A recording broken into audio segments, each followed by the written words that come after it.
Hello, I'm Andy and welcome to a Christmas Eve Vectra news for the week of the 20th of December 2014.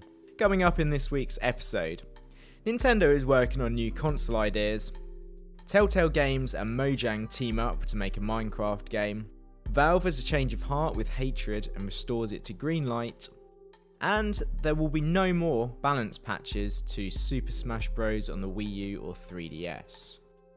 In an interview with the Associated Press, Shigeru Miyamoto, the creator of Mario, confirmed that Nintendo is working on its next system while thinking about the upcoming software for the Wii U, saying, "We're focused on providing a robust lineup of Wii U software for the next year. It seems like we've managed to do that this year, and people are very happy with what we've done on Wii U.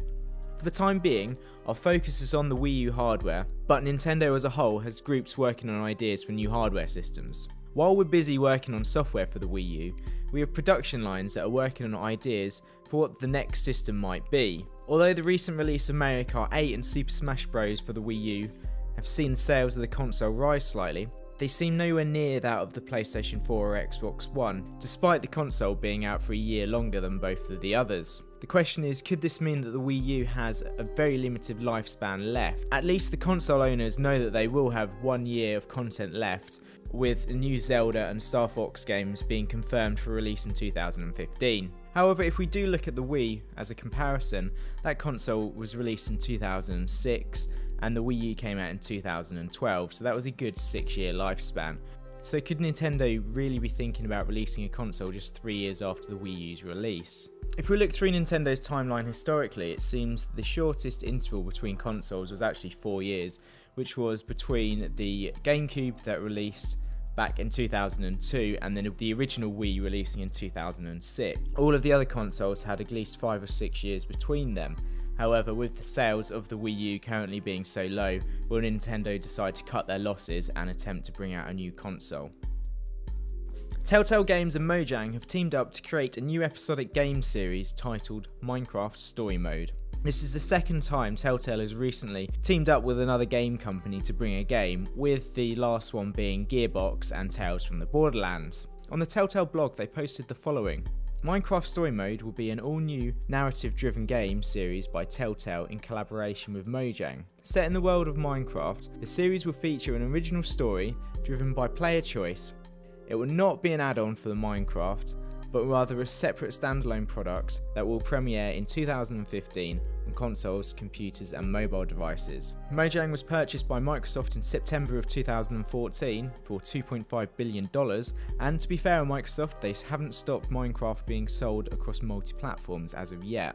It does seem to be a strange move for Telltale to be doing an episodic game series on Minecraft, as their games are generally so story based, and well, to be honest, Minecraft doesn't really have any story at all. The game does have an end state, however it's not really the way that people go about playing the game.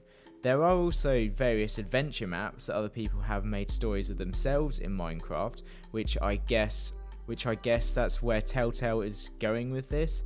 However, it just doesn't sort of sit right. Okay, at least with something like Tales from the Borderlands, I didn't really see that working very well, and to be honest, they did a fair job of it, and I quite enjoyed the game, and it actually made me interested in the universe of Borderlands itself. So maybe they will do the same for Minecraft. Although at least with Tales from the Borderlands franchise did actually have a vast backstory and an interesting universe, whereas with Minecraft it's mainly up to the player to create their own story. So it's going to be interesting to see how they actually pull this off, if they manage to do so at all. If you do want to find out a bit more about the game, Mojang have created something called InfoQuest 2, which you can see being played in the background. Minecraft Story Mode will be out in 2015 for Android, iOS, Mac, PlayStation consoles, Xbox consoles and Windows PC. Apparently members of the community, whatever that means, are also aiding Telltale to create the game. Earlier in the week, Destructive Creations' game Hatred, an isometric game about a suicidal mass murderer killing civilians, was removed from Steam's Greenlight program. Valve's Doug Lombardi spoke to Eurogamer saying, "Based on what we've seen on Greenlight, we would not publish Hatred on Steam. As such, we'll be taking it down." In its short-lived time on the Greenlight program, which was only a couple of hours long, it shot to number 7 on the Greenlight's most wanted titles with a total of 13,148 upvotes.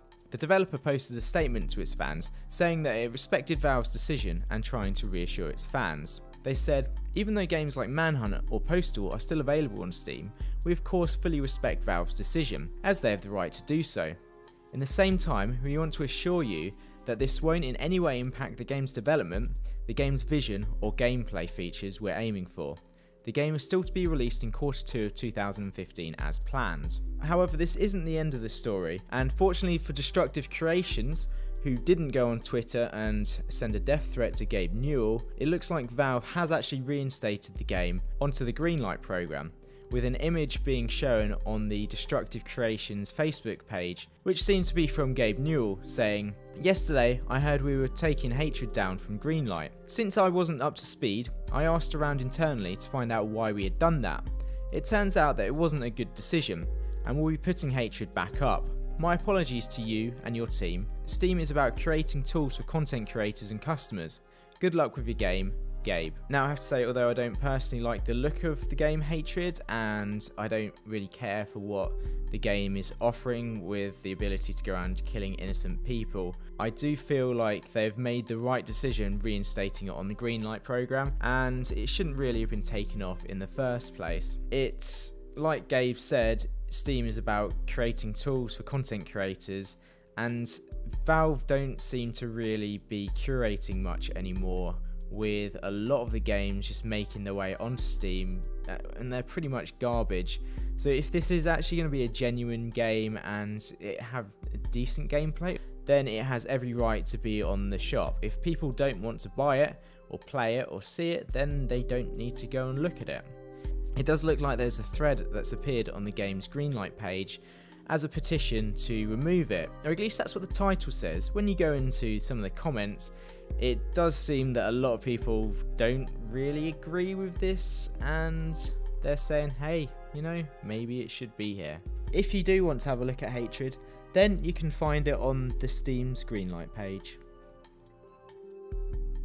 Game director Misaru Sakurai has said in a recent interview to Famitsu magazine that Nintendo has no further plans to adjust or balance Super Smash Bros. For the Wii U or 3DS. He said if we were to do something like tweak characters, customise special moves, then there'd be no end to it. Instead, it seems the team will now focus on any glaring issues that arise in the game's online play, and in my experience the game hasn't had many issues recently. However, it was very buggy when I did try and start playing it on release.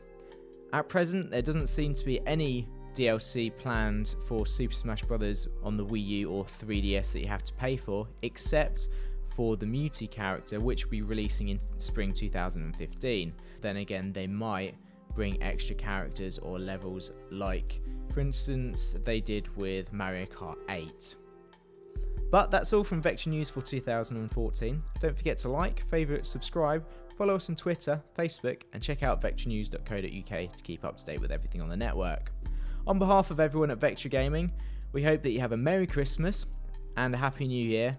We'll see you when we start up again on January 17th, 2015. Until then, goodbye.